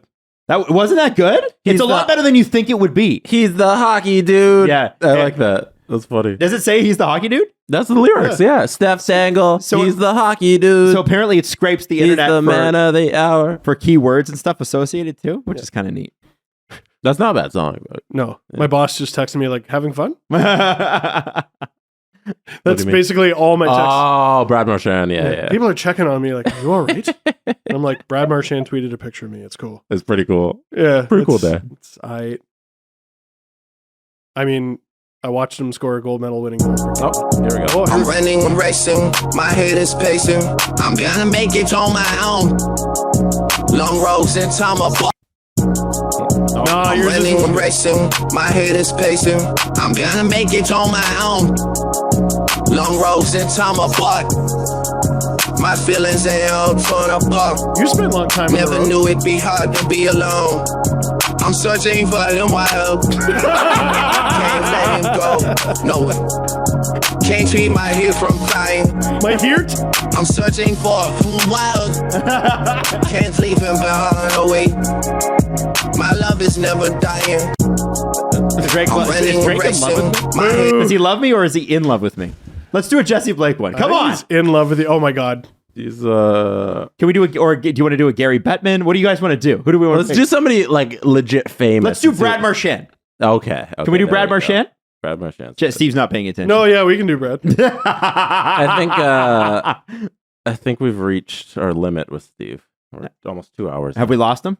We've lost him. Okay. Well, we'll do a question. We'll generate Brad Marchand. We got to finish our bachelor bios. Oh yeah. Okay. Friday. It's 22% on the Brad Marchand song. Okay. All right. Song is called Roar. By the way, the episode title should be Mighty Roar. Yes. That's good. For SEO purposes. Going down all right. Gotta hustle and fight. I'm feeling the rush. Gotta do it tonight. Brad Marchand, the real one. What's it say? Brad Marchand. You don't back down for nothing. You guys in the time. Yeah, feeling good. Yeah. It's going down the ice. Gotta hustle and fight. I'm feeling the rush. Gotta do it tonight. Brad Marchand, he a real one. He don't back down for nothing. Going down all right. Gotta hustle and fight. I'm feeling the rush.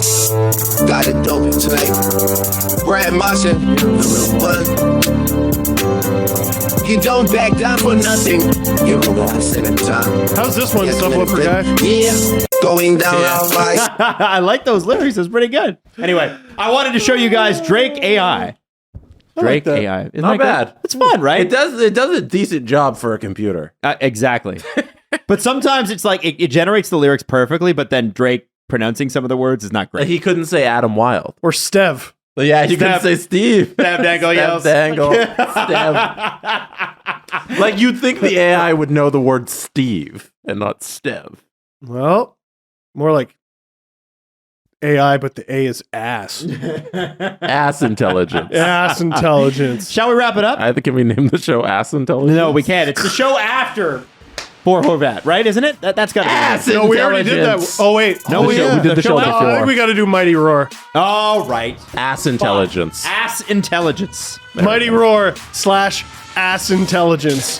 The remix featuring Usher, featuring Busta Rhymes, featuring The Steve Dangle Podcast. Follow the guys on Twitter at Steve_Dangle, at Adam WYLDE, and at Jesse Blake. Connection complete.